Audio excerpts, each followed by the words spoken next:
Estamos viendo cada día, a través de los medios de comunicación, el drama que están sufriendo millones de refugiados que tienen que abandonar sus hogares, como también lo hicieron la Sagrada Familia, como también lo hizo María y José. Actualmente hay más de 60 millones de personas que se han visto obligadas a abandonar su hogar. Esto es como si toda España y toda Portugal, toda la población de estos dos países, desapareciera y estuvieran refugiados.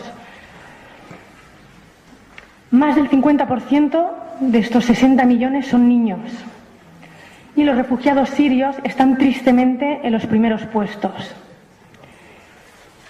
De Siria es de donde viene la hermana Guadalupe. Un país que se desangra hace ya más de 4 años. Más de 150.000 muertos, 7.000 de los cuales han sido niños asesinados.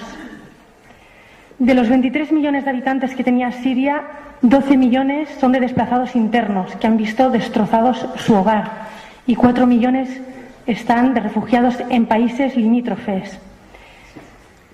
Ciudades enteras literalmente arrasadas, sin ninguna vivienda en pie, sin ningún edificio en pie, hechas polvo. Cristianos cruelmente asesinados. La hermana Guadalupe tuvo la posibilidad de abandonar Siria cuando comenzó la guerra, pero decidió quedarse. De hecho, les preguntó a sus padres, ¿me puedo quedar? Y le dijeron, pero para eso te has hecho misionera, para quedarte con los que más sufren. Yo tuve la oportunidad de conocer a sus padres, y si los conocieran ustedes, entenderían por qué la hermana Guadalupe es como es. Demos, por favor, la bienvenida a la hermana Guadalupe.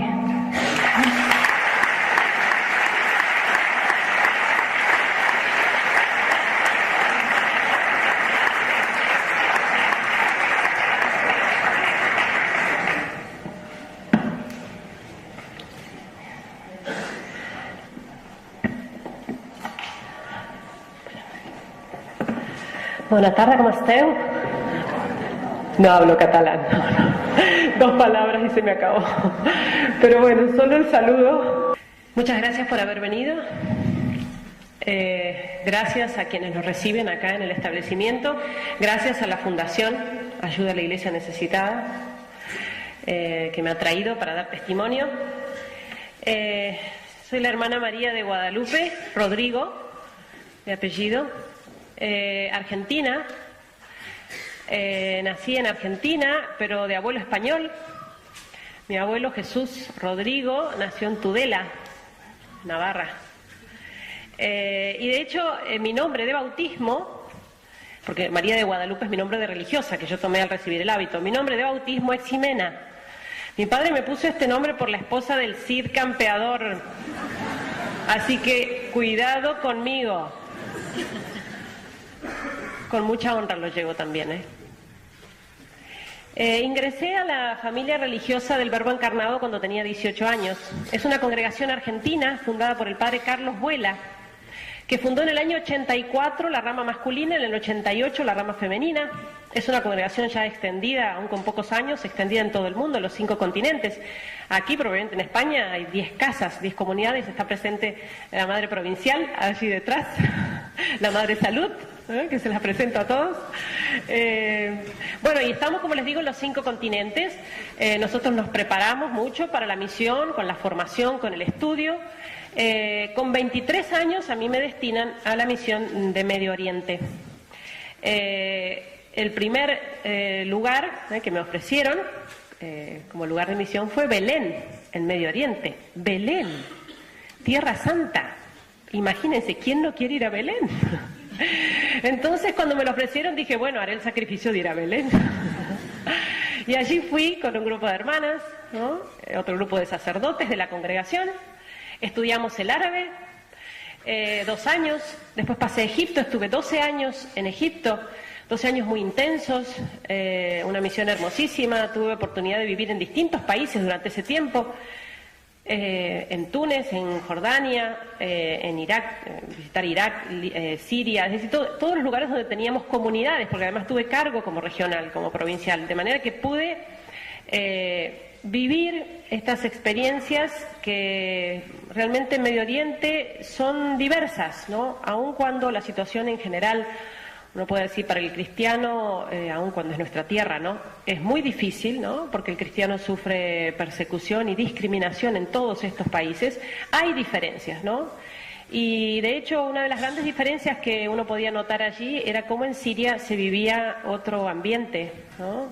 La tranquilidad y la paz que se vivía en Siria era totalmente atípica para el resto de los países que yo había conocido. Con decirles que después de esos 12 años que yo pasé de misión en Egipto, estaba realmente cansada, agotada e incluso con mi salud un poco resentida, y es cuando mis superiores me ofrecen buscar un lugar tranquilo para descansar y yo pido ir a Siria. Lo pedí solita, no le puedo echar la culpa a nadie. Y fui a Siria, y lo cuento esto a propósito para que se note lo que era este país, ¿no? Hasta que empezó la guerra. Y yo creo que uno de los años de misión, yo llevo 18 años como misionera en Medio Oriente, uno podría contar muchas cosas, ¿no? Uno vive muchas experiencias y muy duras.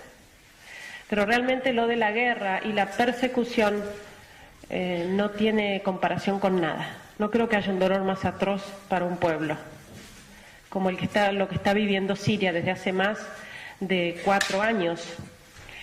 Siria, un país que era tan próspero económicamente, un país que realmente no...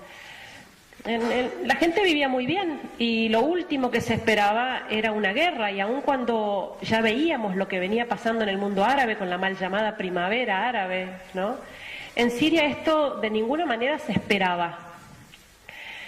Y sin embargo llegó también. Los primeros disturbios fueron en el 2011. Yo llevaba poquitos meses ahí de descanso en Siria, cuando empiezan los primeros disturbios, que fueron en el sur del país, ¿no?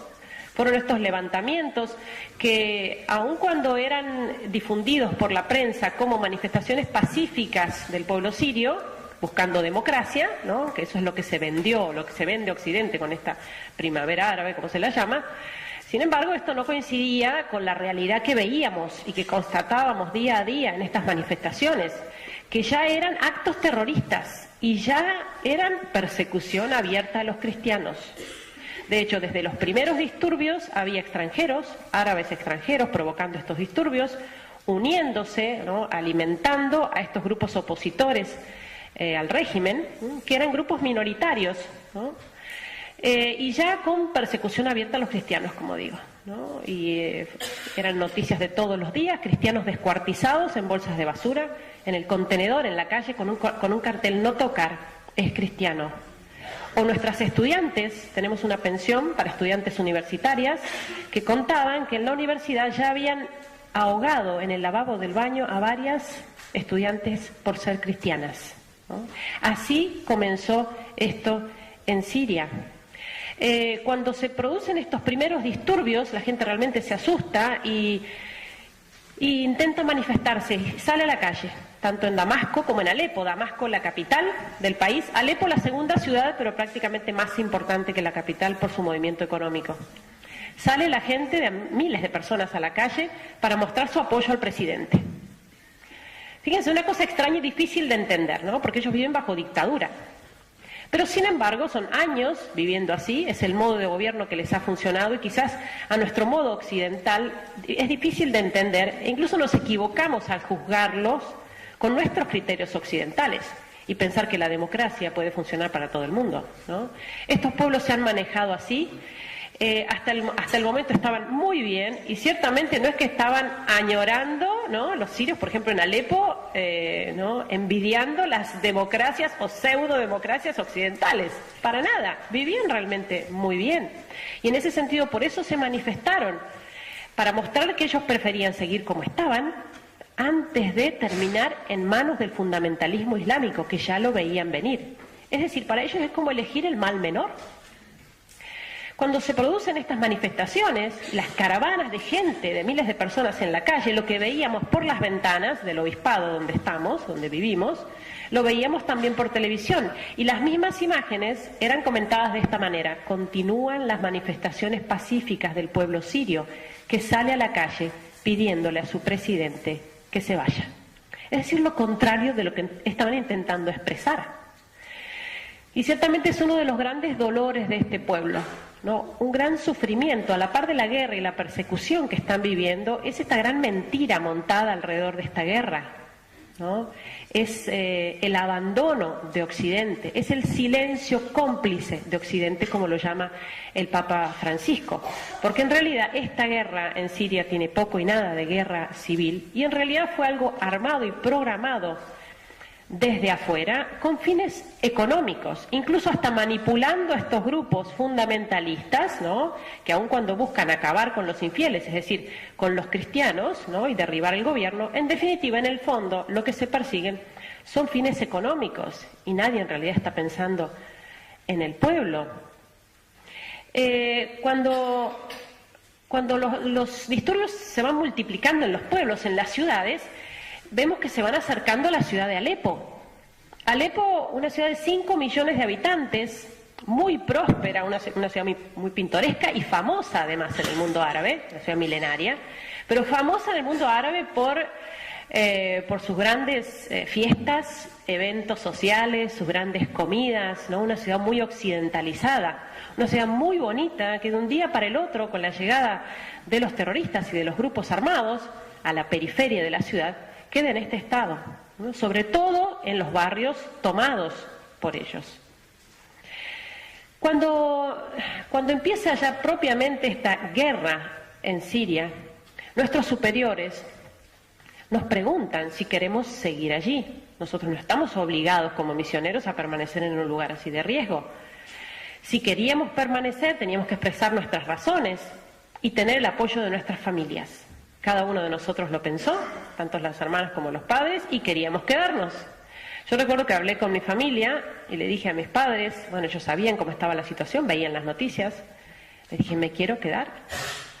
Mi padre me dijo, y lo que pasa es que has estado con esta gente hasta ahora y los vas a abandonar cuando más te necesitan. Vos tenés que estar ahí. Así eso significa dar la vida, sos misionera. Y me dijo también esto, además, no pretendo de ninguna manera competir con Dios. Él te cuida allá mejor de lo que yo te puedo cuidar acá, ¿no? Para nosotros ciertamente el apoyo de la familia y el apoyo de nuestra congregación es importantísimo, ¿no? Y el apoyo que nos damos mutuamente con los demás misioneros y misioneras, porque hay muchas otras congregaciones trabajando en Alepo y en general en Siria. Con la llegada de los grupos armados a la ciudad, se produjo lo que fue el bloqueo de la ciudad. Estos grupos fundamentalistas tomaron todas las rutas de acceso a la ciudad de Alepo, todo ese rosado que se ve alrededor de la ciudad, esa franja, fue el sitio que hicieron a la ciudad de Alepo. Aquí está nuestro barrio, Hay el-Shahba. Los terroristas bloquearon la ciudad completamente, y aun cuando el Ejército Nacional intentaba retomar las rutas de acceso, retomar el control, no lo logró hasta pasado un año. Fue prácticamente 1 año y medio que la ciudad de Alepo estuvo bloqueada. Es decir, nadie salía y nadie entraba, y nada salía y nada entraba. Imagínense una ciudad de 5 millones de habitantes sin insumos durante más de 1 año. Se acabó el combustible, ¿no? Ya no veíamos vehículos por la calle. Se acabó el gas, las garrafas de gas, y gente que lo tenía todo, esta gente que vivía tan bien, ese nivel de vida tan alto, salía a la calle y arrancaba ramas de los árboles para cocinarse algo para comer. Luz, agua, hasta el día de hoy es un terrible problema. Tenemos 1 hora de electricidad por día o 2. ¿Cuándo tenemos electricidad? Porque ahora, en este momento, en Alepo llevan 50 días sin electricidad. El agua llega 1 vez por semana o cada 10 días por unas horas.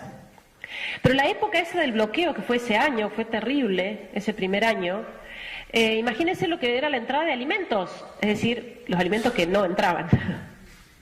Todo lo que son alimentos perecederos que entran del campo, uno no se lo pregunta mucho, ¿no? Cuando va al supermercado o va a la verdulería, pero todo eso entra del campo a las grandes ciudades. Verdura, carne, frutas, todo se acabó. Y estuvimos sobreviviendo como pudimos. 5 millones de personas, a arroz, fideos y enlatados, lo que quedaba en los mercados. La gente decía, nos están dejando morir de hambre y de sed, mientras el mundo no lo sabe, porque nunca en ese año y medio Alepo fue noticia. Y estamos en la era de las comunicaciones. No son cosas casuales, ¿no? O errores, ¿no? Que se les pueden pasar, ¿no? Una ciudad tan grande y tan importante como Alepo, sin insumos durante más de un año. Pero sumado a esto, el ataque permanente, porque estos grupos fundamentalistas llevan adelante una guerra muy sucia, disparando directamente contra los civiles. No hay barrio en la ciudad de Alepo, donde vivimos, no hay barrio libre de los ataques. No hay lugar seguro que uno diga, no, aquí no van a disparar, porque aquí hay un hospital, o porque aquí hay un colegio, o que aquí hay niños. Por supuesto, el primer blanco son los barrios cristianos e iglesias. Pero el ataque es permanente y llevamos así más de 4 años. Pensemos que un país como Siria, que tiene 21 millones de habitantes más o menos, ya tiene 12 millones de refugiados, es decir, más de la mitad del país que tiene su casa en este estado, como lo ven en la fotografía. ¿Cómo se soluciona esto?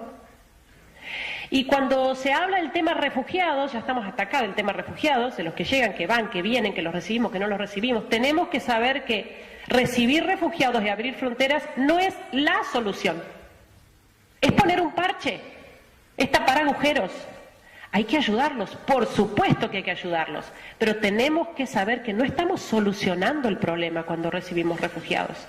Porque hasta que no se cierre el grifo, hasta que no se cierre la fábrica de refugiados, que es la guerra y la persecución, los vamos a seguir teniendo por todos lados. Son millones y millones, no solo en Siria, sino también en Irak. Y por eso el llamamiento contundente de la Iglesia, ¿no?, que ha alzado su voz desde el comienzo en este conflicto, denunciando el abastecimiento, el financiamiento de esta guerra, ¿no? Tanto el Papa Francisco como los obispos de Siria, de Irak, hablan fuertemente de esto, diciendo basta de apoyar a los grupos terroristas, basta de vender armas, basta de vender armas a la oposición moderada, porque la oposición moderada no existe en Siria. Y pensemos qué fácil sería acabar con todo esto si se detuviera la venta de armas, ¿no? No se debería llegar a la última opción, ¿no?, que incluso la Iglesia no descarta como última opción, que es la intervención militar, pero lo cual debe hacerse, como dice la Iglesia también, debe hacerse por medio de una coalición internacional en el seno de la ONU, en coordinación y acuerdo con los gobiernos de turno. Es lo lógico, respetando y coordinando, ¿no?, la intervención militar con los gobiernos de turno de Siria y de Irak. Cualquier tipo de ataque unilateral sigue siendo ineficaz y, por otra parte, aumenta la confusión y el desastre. Este tema de los refugiados tenemos que tenerlo claro, porque también está siendo usado. Y a veces nosotros, en lugar de practicar la caridad, practicamos el buenismo. Eso no es caridad. Y no se trata de discriminación. Se trata de pensar que lo lógico sería que países tan ricos como por ejemplo los países del Golfo, que son países islámicos, en lugar de enviar millones de euros a Europa para construir iglesias, para construir mezquitas, podrían abrir sus fronteras y recibir a los millones de refugiados musulmanes, que podrían adaptarse muy bien en su propio país, sus propios países y en su propia cultura y religión. Y sin embargo se exige a Europa abrir las puertas. Fíjense cómo este tema también está siendo manipulado. La ciudad de Alepo vive en ataque permanente, ¿no? Andar en la ciudad es siempre un riesgo, de día y de noche. Yo recuerdo las primeras semanas estuvimos encerrados, pero claro, uno no puede vivir encerrado meses y años. Entonces se nos hizo una cosa, digamos, habitual, normal, salir a la calle con mucho cuidado, ¿no?, siempre corriendo, ¿no?, de aquí para allá, atentos a los ruidos, la caída de proyectiles, de misiles, los tiros son permanentes. Francotiradores en la ciudad, ya sabemos qué calles están alcanzadas por francotiradores, en esos lugares uno tiene que correr mucho. Es la vida cotidiana de esta gente, sobre todo en barrios cristianos. Miren esto, caída de proyectiles, ¿no?, que son tan frecuentes que la gente habla de ellos como de la lluvia, utilizan el mismo término, betmatar, se dice en árabe. ¿Cuántos llovieron este fin de semana en tu barrio?, se preguntan, una naturalidad. Llovieron 50, por la frecuencia de la caída de estos proyectiles, que no solo hacen daño con la explosión en sí misma, que tampoco es tanta. Por ejemplo, una habitación se puede llevar un proyectil, pero el problema es la onda expansiva, ¿no?, de las esquirlas que se reparten se expanden cientos de metros y durante varios minutos. Y por eso uno cuando anda en la calle siempre tiene que estar muy atento. Nosotros ya distinguimos este tipo de explosión especialmente, ¿no? Y ya sabemos que con este ruido uno sabe que tiene que correr y esconderse detrás de algo sólido, protegerse detrás de algo sólido para que no le lleguen las esquirlas que producen más heridos y más muertos. Y esto es realmente tan frecuente en la ciudad que la asistencia sanitaria se ha hecho totalmente ineficaz, o sea, está colapsada. Imagínense que los hospitales no dan abasto y están siendo atacados también.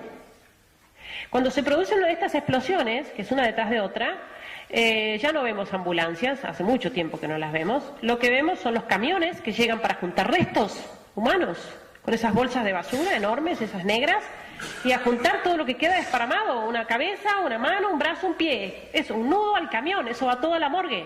Rápidamente se limpia la calle, se alisan los escombros, porque tenemos el problema de las pestes y las enfermedades.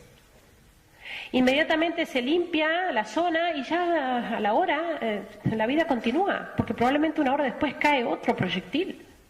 Después, si alguien quiere reconocer víctimas, buscar familiares, ¿no?, tiene que ir a la morgue y abrir bolsa por bolsa para encontrar algo de la persona que busca, como lo hemos tenido que hacer. Los sacerdotes nuestros lo han hecho más de una vez.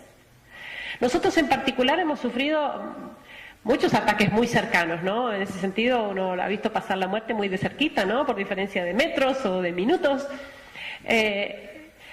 En concreto, uno de los ataques más fuertes que tuvimos fue a 50 metros del obispado, donde estamos, de la catedral. Esta foto está tomada desde la terraza de nuestro edificio. Y fue la caída de un misil que cayó aquí detrás. Fíjense cómo los camiones ya han alisado el terreno. El cráter ya está tapado. Esta es la ciudad universitaria. Aquí había una gran arboleda, negocios ambulantes, carpas de refugiados, todo voló con la caída de un misil. No proyectil, misil que se llevó 400 muertos y cientos de heridos. Fue a la 1 del mediodía. Yo en ese momento estaba subiendo a la terraza, en el 4º piso, salía a la terraza, cuando uno de los sacerdotes de abajo me llama, y le digo, padre, ya vengo, son 2 minutos. Veo el lavarropas, que lo tenemos ahí en la terraza, en una habitación pequeña. Veo el lavarropas y vuelvo. Y el padre me dice, no, hermana, venga, baje.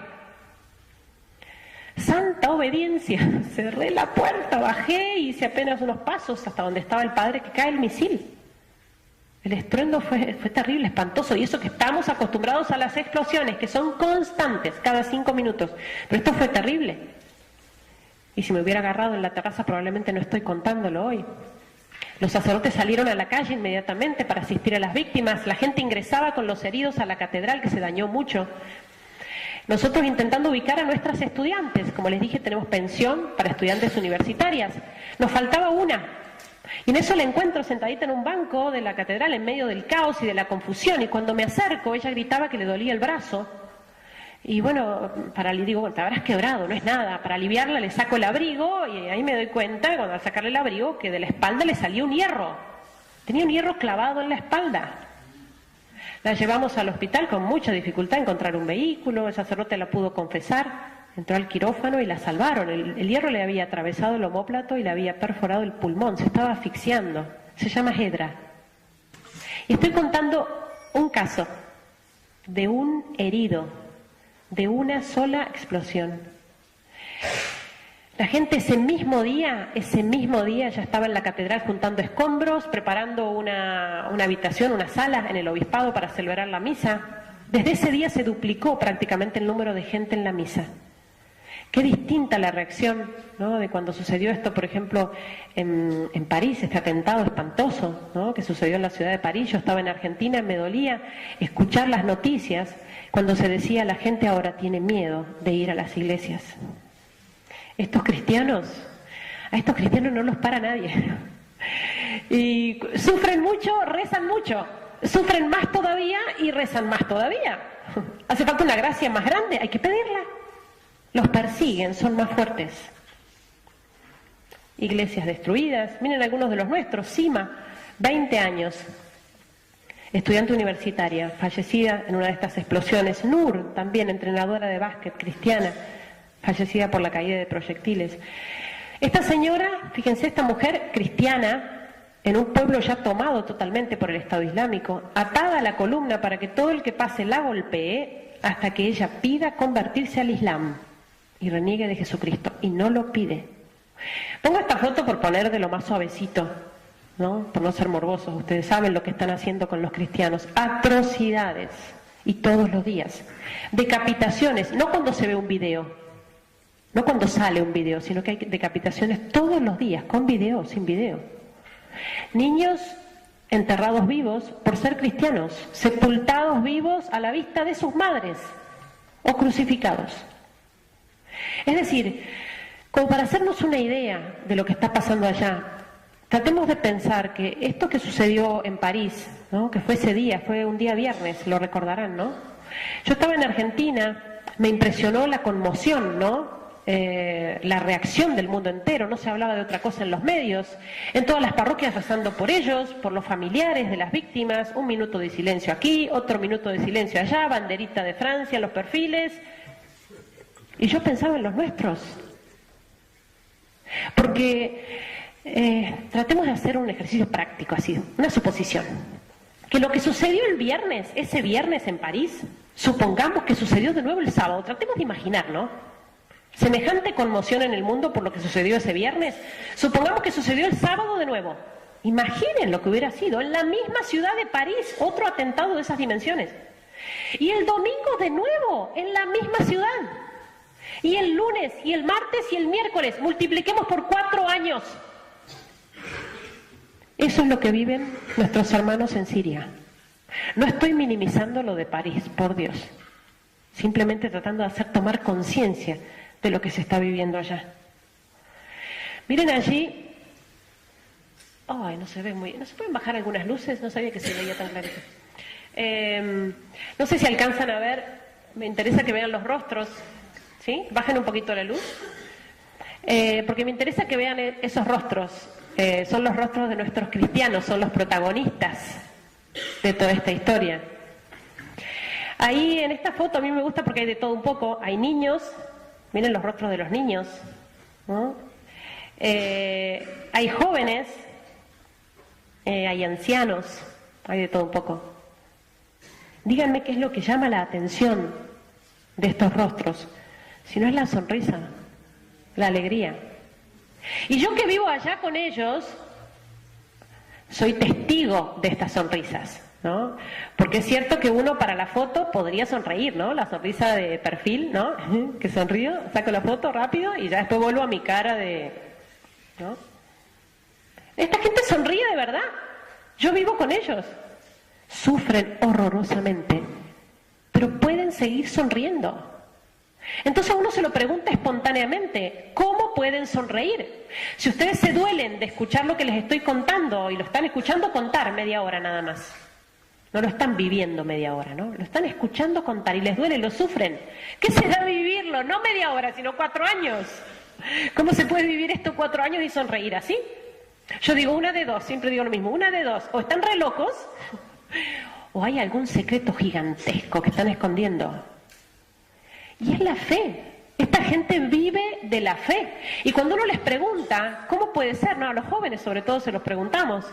¿Cómo puede ser que ahora se los vea hasta más contentos que antes, cuando lo han perdido todo?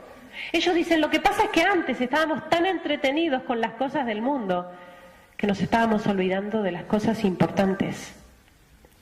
Uno los ve disfrutar incluso de la vida cotidiana, de las pequeñas cosas de la vida cotidiana, con una alegría que no tenían antes. Cuando llega la electricidad, imagínense ahora llevan 50 días, no les explico la felicidad cuando a nosotros nos llega la electricidad, porque llega sin aviso. Imagínense semanas en que una ciudad como Alepo de 5 millones de habitantes está a oscuras, sobre todo cuando llega de noche, es muy emocionante, y llega la luz, se enciende la ciudad a una y se escucha la ovación. A uno le parece estar en la cancha, ¿no? En el estadio.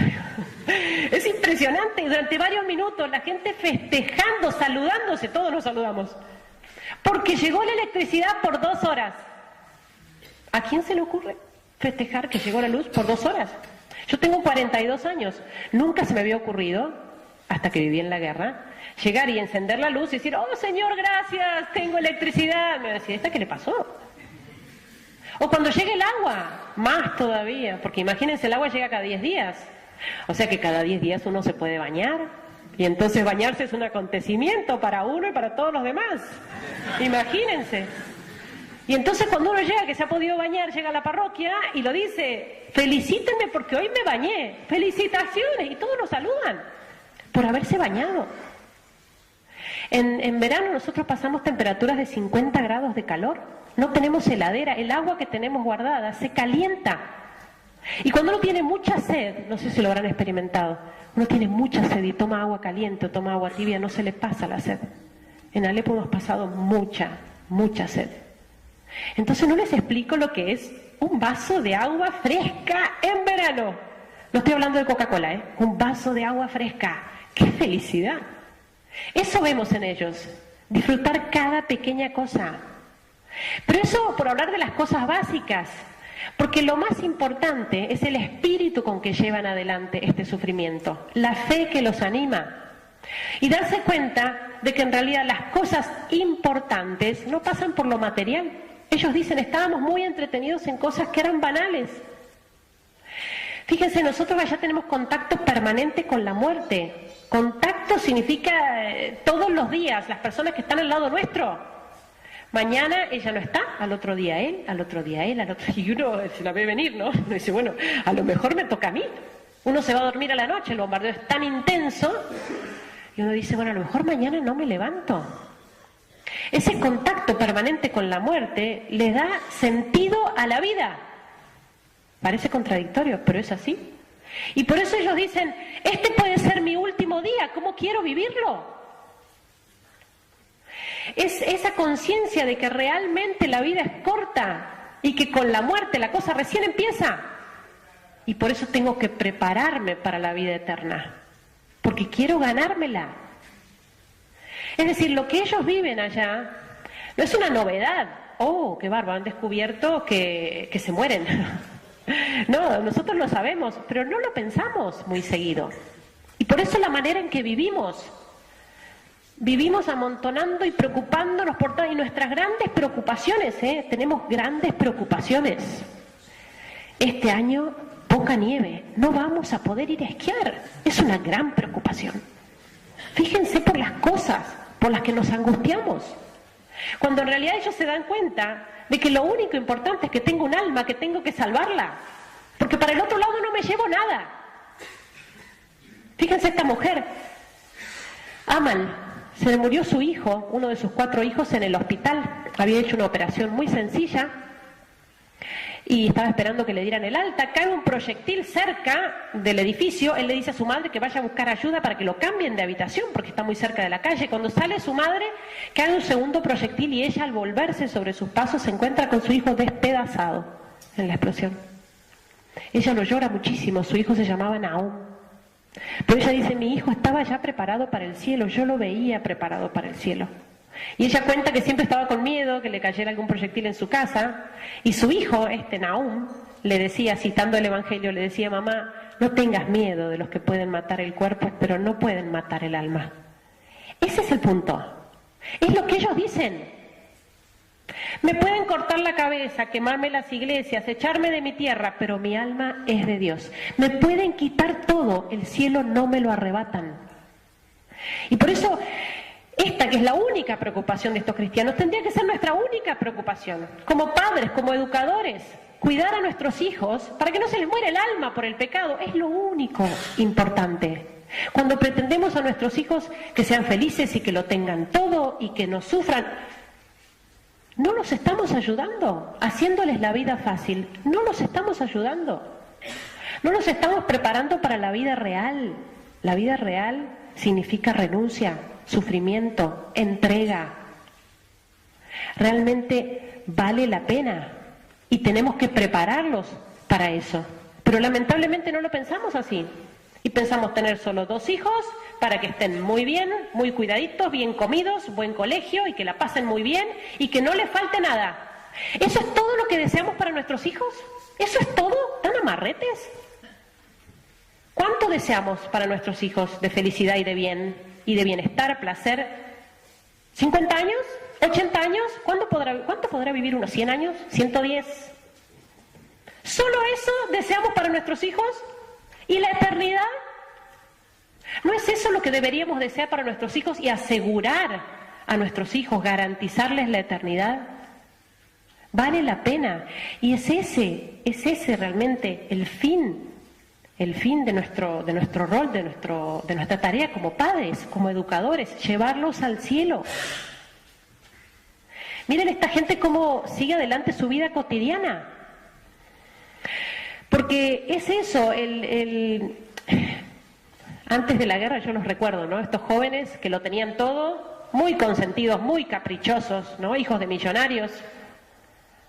Y sin embargo ahora verlos como a fuerza de sacrificio han forjado su personalidad y su fuerza de voluntad.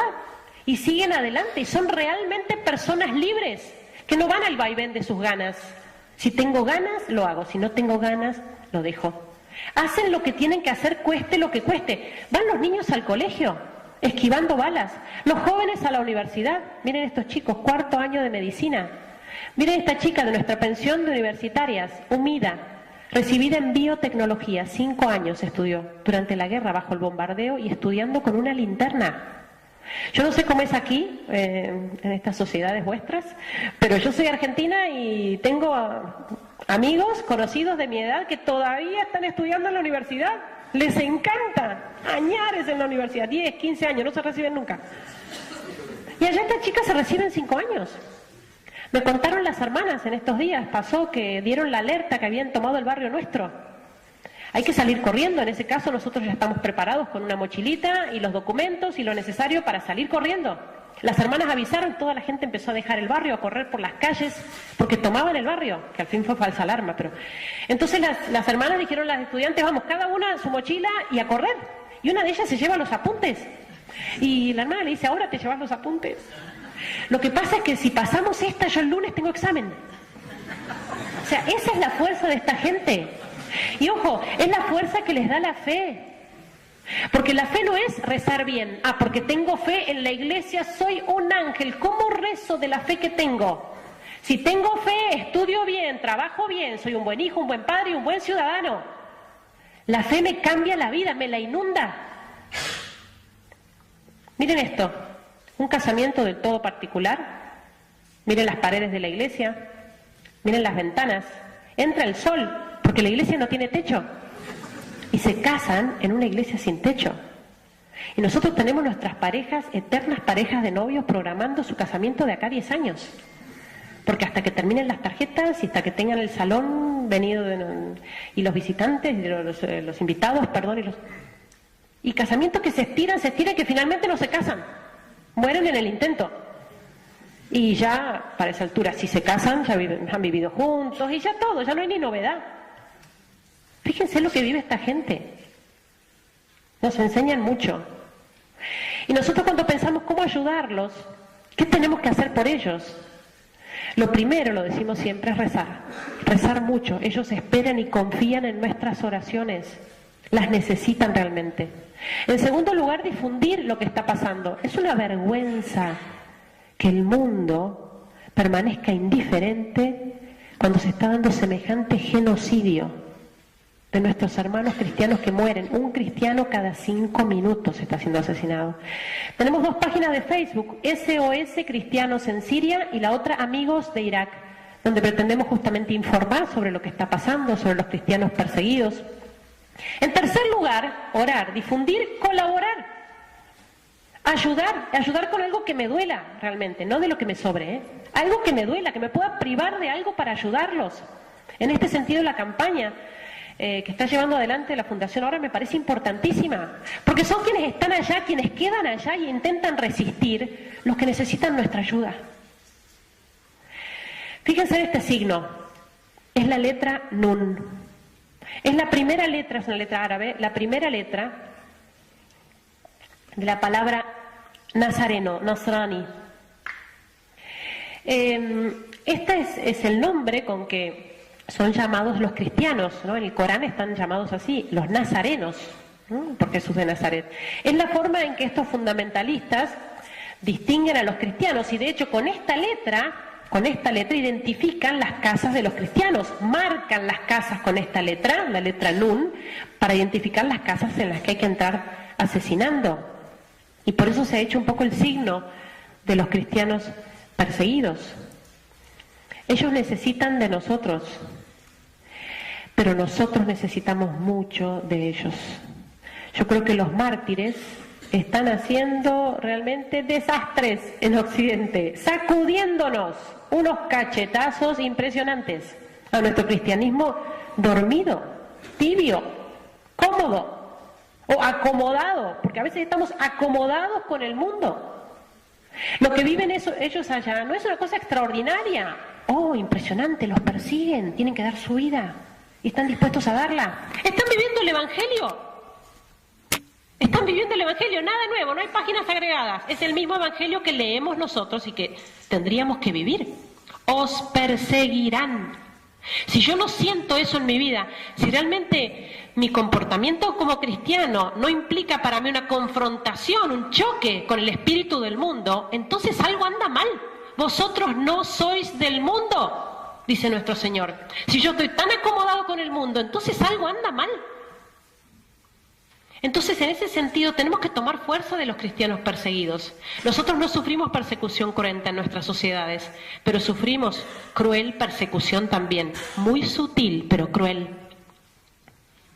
Están minando la familia, están atacando la vida, el orden natural, y nosotros calladitos como pollitos mojados. ¿No? Que hagan, que digan como quieran, ¿no? Respeto humano, eso se llama respeto humano. No podemos negociar estas cosas. Es como decirle a Jesucristo que lo vamos a dejar encerradito en la iglesia. Ahí adentro vengo, te visito, te amo, Señor, con todo mi corazón, pero paso el umbral de la iglesia y no te conozco, lo niego en mi comportamiento. Entonces, que los cristianos perseguidos nos den esa fuerza que necesitamos para manifestarnos como cristianos. No significa esto salir a hacer protestas en la calle con carteles, significa que mi comportamiento, mi forma de ser sea la de un cristiano, mis criterios, mi forma de pensar. Que se me note ya de lejos, este es cristiano, le sale por los poros la fe que tiene. En una conversación, este es cristiano. La moral que vivimos. Vivirla sin miedo, a los jóvenes, que no tengan miedo, que nos han hecho creer que vamos en contramano, no vamos en contramano. Nos han hecho creer que es vergonzoso vivir virtudes como la castidad, por ejemplo. ¿Cuánta lucha tienen nuestros jóvenes por vivir esto? Les han hecho creer que es vergonzoso, cuando en realidad lo que es vergonzoso es vivir como animalitos, o peor que los animalitos.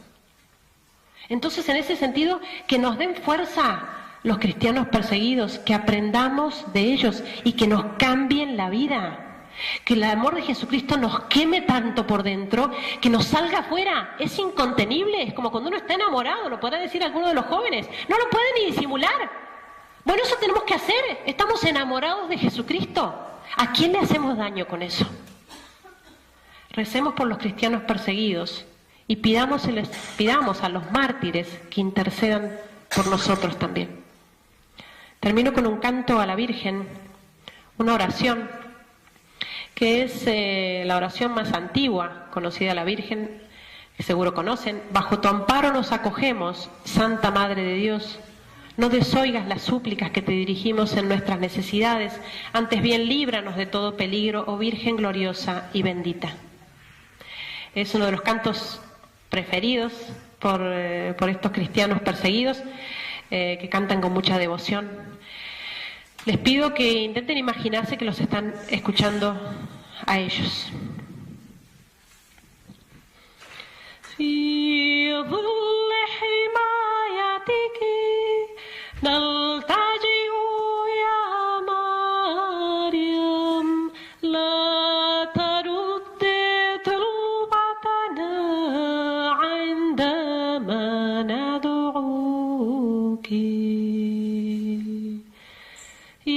فخر البرايا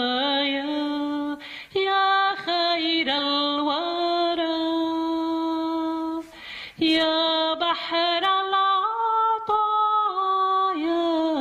في الدنيا جرى